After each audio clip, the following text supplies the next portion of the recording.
5h-10h, le Grand Matin Sud Radio. Bonjour Elisabeth, bienvenue. Bonjour. Oui, alors Elisabeth, vous voulez revenir sur l'hommage aux soldats, hein.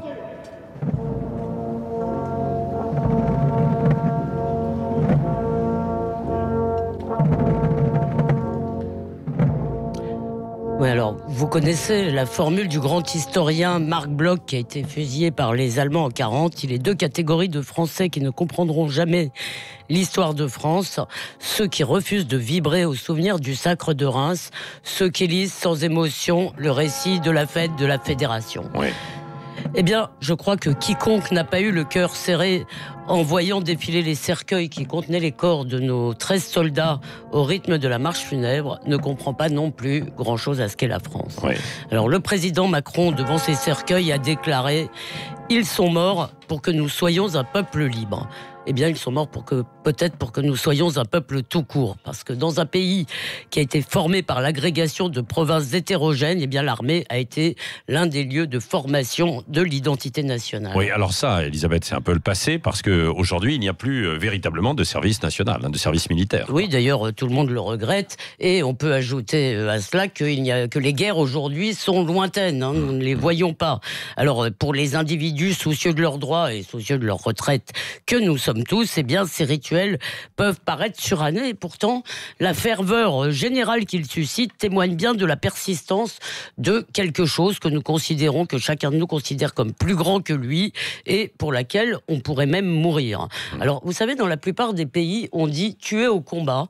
Nous disons mort pour la France. Cette drôle de mention qui est d'ailleurs, elle est ajoutée à titre posthume à l'état civil depuis une loi de juillet 1915. Et ben, c'est bien comme ça que des millions de gens qui y étaient venus d'ailleurs sont devenus français, non par le sang reçu, mais par le sang versé, comme on dit dans la Légion étrangère.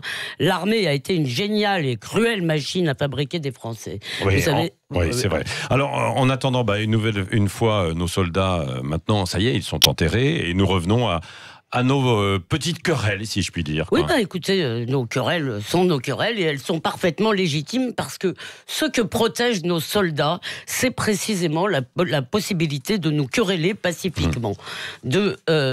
Pardon, je suis... Ah ben, vous êtes perdu, vous en êtes troublé papier par l'émotion et vos feuilles, quoi. C'est pas grave, elles sont collées, excusez-moi. Donc c'est de nous protéger, c'est de nous quereller pacifiquement. Nous sommes tous français, bien sûr. Cela ne signifie pas que nous devons avoir le même point de vue sur les retraites ou sur les Jeux Olympiques à Paris. Je dis ça pour vous, Patrick. Ouais.